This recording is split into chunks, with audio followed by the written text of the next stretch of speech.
서울 신림동에서 한 남성이 혼자 사는 여성의 집에 무단 침입을 시도하는 CCTV 영상이 인터넷에 공개돼 논란이 일고 있습니다. 오늘 오전 경찰이 주거 침입 혐의로 긴급 체포해 조사를 벌였는데요. 왜 강간미수가 아닌 주거 침입 혐의만 적용될 수밖에 없는 건지 전문가 연결해서 이야기 나눠보겠습니다. 승재현 한국형사정책연구원 연구위원 연결하겠습니다. 위원님. 네, 안녕하십니까. 네, 안녕하십니까. 한국형사정책연구원 승재현입니다. 예.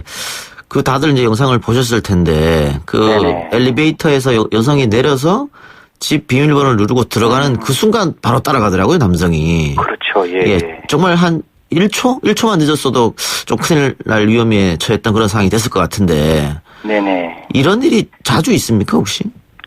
사실, 지금 같은 경우에 이제 1인 가정수가 굉장히 많이 늘어나고 있기 때문에. 그렇죠. 사실 이런 부분에 대해서는 저희들이 굉장히 큰 경계심을 가지고 이제 앞으로 이런 부분을 좀 예방해야 될 부분은 분명히 있는데요.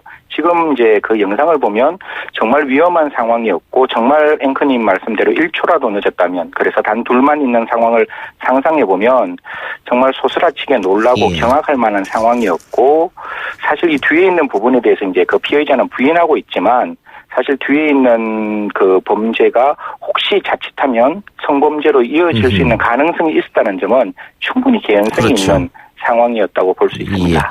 그러면은 집 밖에서부터 계속 따라왔다 이렇게 보면 될까요?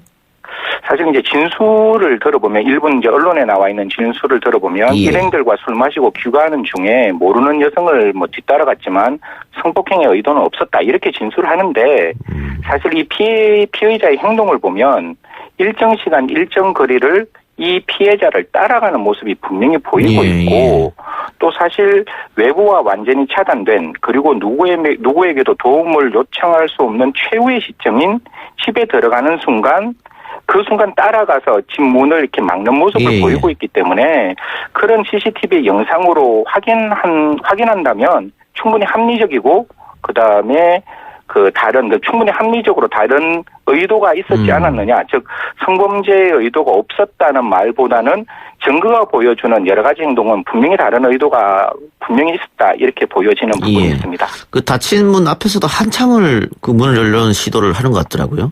네네, 이제, 노크도 하고, 이제 그 자물쇠 여는 행동도 보이는데, 그러면 당연히 그런 의도가 없었다면 당연히 돌아갔어야 되는데, 그렇죠. 뒤에 있는 범행 후의 정황이라는 걸 바라보면, 진술과 분명히 배치되는 부분이 분명히 있습니다.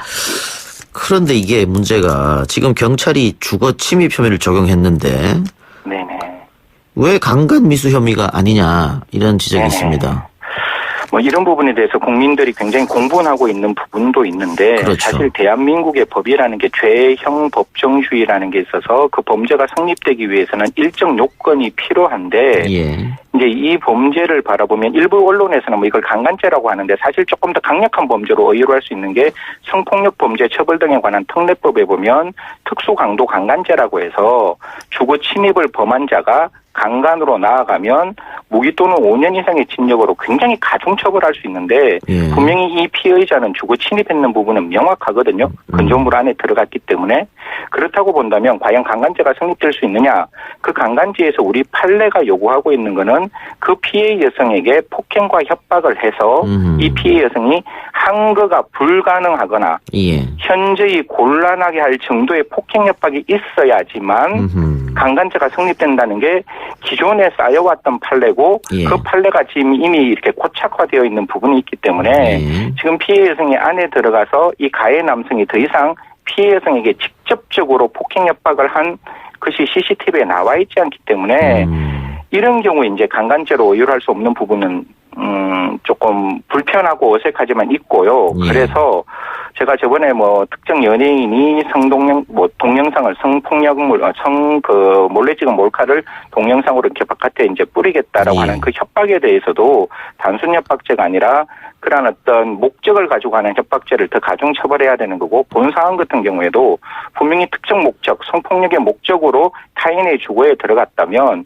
그 주거에 들어가는 목적을 전제로 더 가중 처벌하는 죄를 만들어서 좀 강력하게 처벌할 필요가 있지 않을까. 즉 죄질에 합당한 형을 부과할 수 있는 새로운 입법이 필요하지 않을까 그렇게 생각을 합니다. 그러니까 지금 현재 있는 법으로는 방법이 없고 새로 법을 만들어야 된다 이 말씀이네요. 그렇죠. 지금 있는 법으로는 이제 주거 침입죄 정도밖에 안 되기 때문에. 그럼 뭐 벌금 정도 나오겠네요. 그렇죠. 뭐 벌금이나 뭐 그렇죠. 뭐 정말 열심히 만약에 막 강하게 처벌해봤자 집행유예 정도밖에 될 수 없는 게 너무 안타까운 현실인 거죠. 예. 그런데 문제는 이 남성이 그렇게 주거침입 혐의로 벌금 정도 내고 나서 네네. 이런 행동을 멈출 것인가 또 할 수 있는 거 아니겠어요?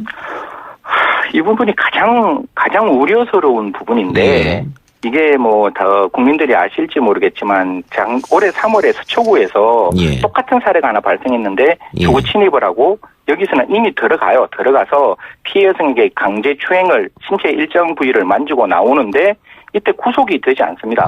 사실 지금 가장 중요한 것은 이 가해 남성을 피해 여성과 격리시키기 위한 가장 효과적인 방법은 구속을 하는 건데 지금 구속영장이 단순히 주거 침입만으로는 안 될 수가 있어요. 그런데 제가 말씀드리고 싶은 거는 구속영장 발부 조건에 무엇이 있는가 하면 재범의 위험성과 주요 참고인 즉 피해자에 대한 위해를 할 우려가 있으면 그게 구속영장 발부 사유로 되어 있거든요.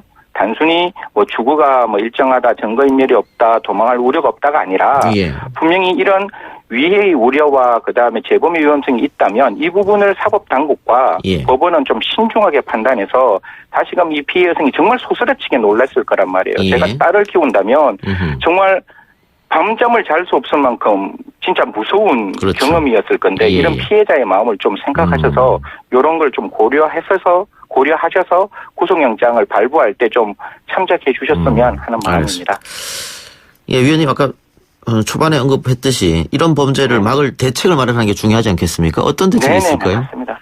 사실 뭐 앵커님도 아시겠지만 저희들이 이제 그 문재인 정부가 들어오면서 이런 여성들에 대한 안전한 여러 가지의 논의를 이미 너무너무 많이 발표를 했어요.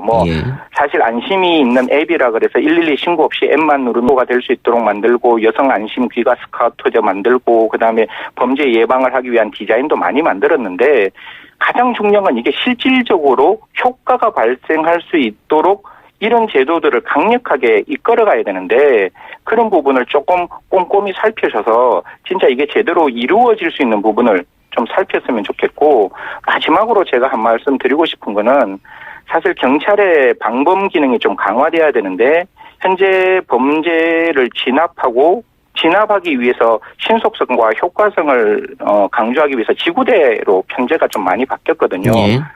그래서 파출소라는 제도가 없었기 때문에 이런 파출소도 만들고 1인 가구가 많은 경우에서는 좀 파출소보다 좀 더 세분하게 그런 어떤 그 지역 경찰의 어떤 방범 시스템을 만들어서 실질적으로 그 피해가 발생할 수 있는 지역에 불특정하게 좀 이렇게 방범 활동을 강화할 수 있는 그런 어떤 제도를 좀 만들었으면 그래서 국민들이 체험적으로 이런 범죄로부터 좀 안전하다라는 어떤 느낌을 가질 수 있는 정책을 좀 펼쳐주셨으면 하는 마음입니다. 위원님 오늘 말씀 감사합니다. 네, 고맙습니다. 지금까지 승재현 한국형사정책연구원 연구위원이었습니다.